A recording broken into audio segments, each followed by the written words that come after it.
Hai, bertemu dalam video pertama aku, unboxing. Tadi aku tunjuk pasal kotak UKAS kan, apa ada dalam kotak UKAS ni. Ni dia. Aku dah beli satu router daripada TP-Link model AX 1500 next gen Wi-Fi router, ataupun dia punya nama pendek dia Archer AX10. Modem TP-Link AX10 ni ialah modem yang support Wi-Fi 6 yang paling basic lah dekat TP-Link.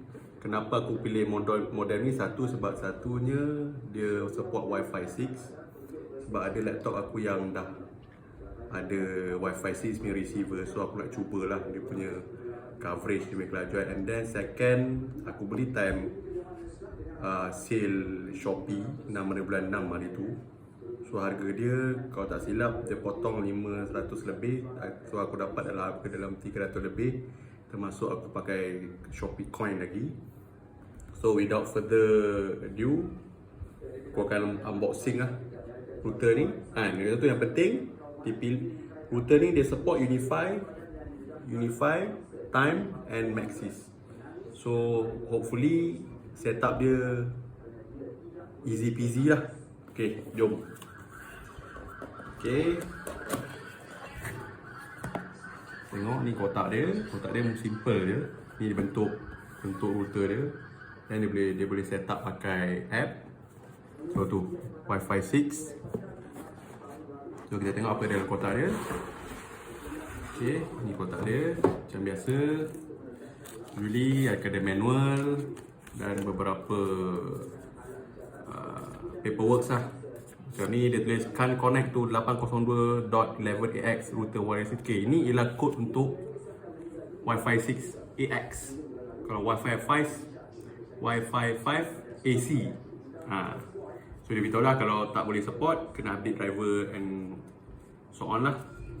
Kemudian dia bagi juga TP-Link Wi-Fi info card. So kalau korang ada password sendiri nak simpan kat mana, boleh lah letak kat sini. So apa yang ada kat dalam kotak ni ialah satu power brick, UK punya power brick, Malaysia support lah. Lepas tu dia bagi LAN cable. Okay, kalau tengok kat sini, LAN cable Cat 5e yang bagus. Dia boleh support kelajuan yang up to 1 Gbps kalau tak silap. Kalau dia bagus, dapat Cat 6 lah. Tapi rumah aku support sampai up to 5e je, so okay lah. Then the modem itself, the router itself. Kalau tengok dari luar, nipis, sleek. So jom kita buka plastik dia.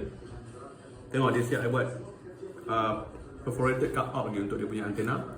So dia ada 4 antena. So kita akan buka lah.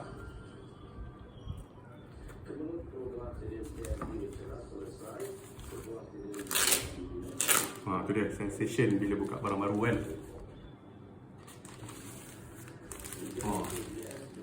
Sama macam dalam gambar, sleek, color hitam, ada glossy finish sikit dekat atas dia, glossy finish kat sini, dan ada matte finish kat sini. So apa korang nampak ialah LED dalam router. Mana-mana korang tengok router, LED untuk on off. Ni signal, ini Wi-Fi on ke tak. Dari ni yang lagi 3 ni aku tak sure. And dari yang ni mungkin lock ni mechanism. So dekat belakang dia ada ni WPS kalau korang nak senang untuk connect ke Wi-Fi, untuk reset pakai kunci ke apa. Dan ni power punya plug, ni on off button. So one cable ni yang biasanya korang akan cucuk dengan modem lah. So untuk LAN ada 4. Ya, faham. Dia suka main phone. So aku akan set up dulu, tengok macam mana. Apa tu? Ni router. So aku set up dulu. So inilah dia AX10. So aku rasa satisfied dengan pembelian. So kita set up dulu, tengok macam mana. Okay, thanks.